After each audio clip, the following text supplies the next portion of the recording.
Llegó el momento de En Contexto.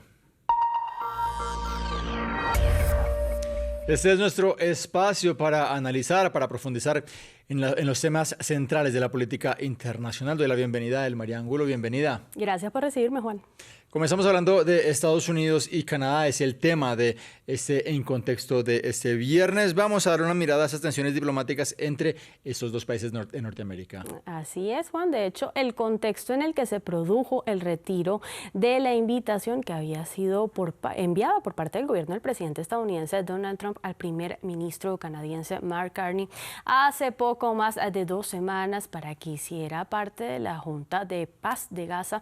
La iniciativa que el presidente republicano, el líder republicano, ha descrito abiertamente como la junta de líderes más prestigiosa jamás reunida y a la que ha aceptado participar ya 35 mandatarios, pero cuyo listado no ha sido dado a conocer de manera oficial, es, Juan, un contexto de abiertas tensiones diplomáticas que aumentaron tras el discurso que vimos que dio Carney desde el Foro Económico de Davos, Suiza.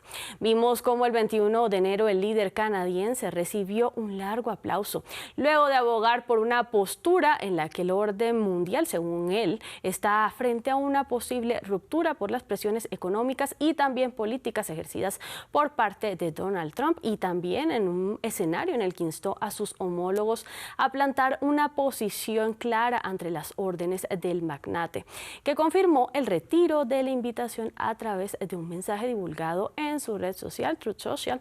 En reacción a esta medida, Juan, vimos cómo Carney se pronunció desde Quebec, desde donde rechazó la afirmación de Trump en el orden de que su país no sobrevivió gracias a Estados Unidos. De hecho, vale la pena que recordemos lo que dijo. Canadá y Estados Unidos han forjado una alianza extraordinaria en materia económica, de seguridad y de un rico intercambio cultural.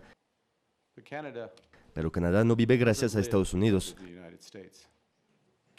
Canadá prospera porque somos canadienses.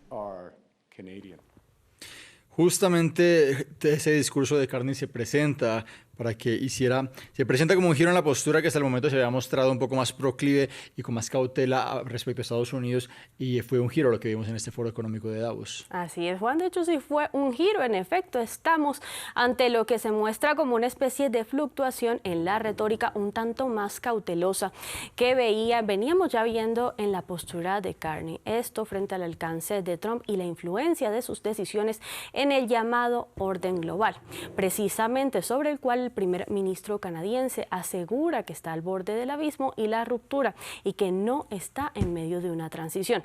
Si le damos, Juan, una mirada al pasado reciente, podemos ver cómo la relación entre Carney y Trump, al menos en encuentros diplomáticos como por ejemplo el que sostuvieron en la Casa Blanca en el mes de mayo del año pasado, 2025, era muy distinta a la actual. Hace tan solo unos 8 meses veíamos a un Trump y a un Carney sobre los cuales medios internacionales reseñaban apretones de manos y un tono positivo en general, pese a que el sucesor de Justin Trudeau ya había empezado a dar luces de su rechazo a las medidas de Trump en temas tan álgidos como el paquete arancelario. Aquí es clave que recordemos que aunque ese clima ante el cual Trump llegó a describir a Carney como un líder talentoso y Carney a Trump como un líder transformador, empezó a empañarse cuando Donald Trump afirmó que Estados Unidos financiaba a Canadá y reiteró en ese momento también el llamado a que el país se convirtiera en el estado número 51 de Estados Unidos.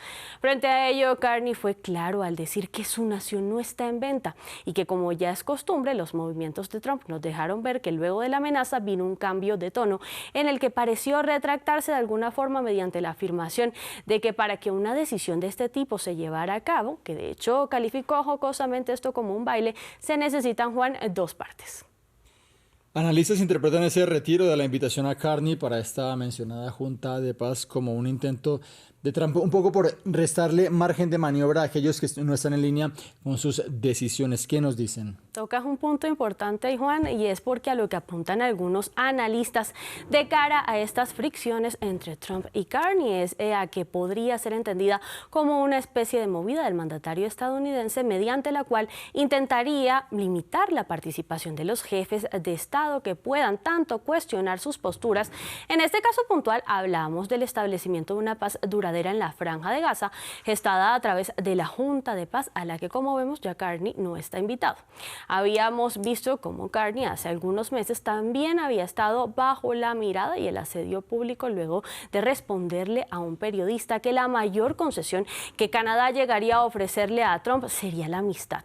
Pero en este panorama actual, cada vez más convulso, lo que alertan los expertos, al menos es que en lo económico estamos ante una suerte de espiral diplomática descendente, que lo que auguraría sería lo que describen como un futuro opaco, justo para acciones que llevarían a una posible renegociación del Tratado de Libre Comercio entre Canadá, Estados Unidos y México, por lo que habría que esperar, pero sin mayores expectativas, según lo que advierten. Para concluir, vamos a echar una mirada a cómo analizan esta situación los medios de Canadá. Un poco concluyen en que lo que tendría que hacer el primer ministro es resistir a estas maniobras del presidente de Estados Unidos. ¿Cuál es la conclusión entonces? De hecho, las fricciones de Carney y Trump no están siendo solo analizadas por parte de la prensa estadounidense, sino también, como bien lo indicas, Juan, por la prensa canadiense. Este viernes 23 de enero, el diario local The Globe and Mail publicó esta columna de autoría de Andrew Coyne, que de hecho cuestiona cómo debe enfrentarse no solo Canadá, sino el mundo entero ante el carácter de Donald Trump y sus medidas. Lo que reseñan es que al menos en el corto plazo, el primer ministro canadiense no tendría una salida más segura que seguir por la retórica del rechazo a las medidas de Trump, guiadas por lo que describen como una lógica que llama a la unidad nacional, a la unidad de su país, y que no debería invertir demasiado tiempo ni esfuerzo en gestionar lo que sería un nuevo acuerdo comercial con Estados Unidos, dado que a juicio de Coyne nada garantizaría que Trump cumpliera con los compromisos que pudiera asumir. Esto teniendo en cuenta que la economía, pero también el comercio, son las dos preocupaciones más grandes que tiene Canadá en este momento. Ante ello, una salida viable, según este medio, para el primer ministro canadiense sería demostrar que es capaz de establecer, Juan, lo que serían nuevas alianzas. María Angulo en El Contexto, muchas gracias. A ti por recibirme, Juan. A ustedes también el agradecimiento, pero los invito a que se queden aquí en esta pantalla. Ya viene María Clara Calle con nuestra crónica de medio ambiente.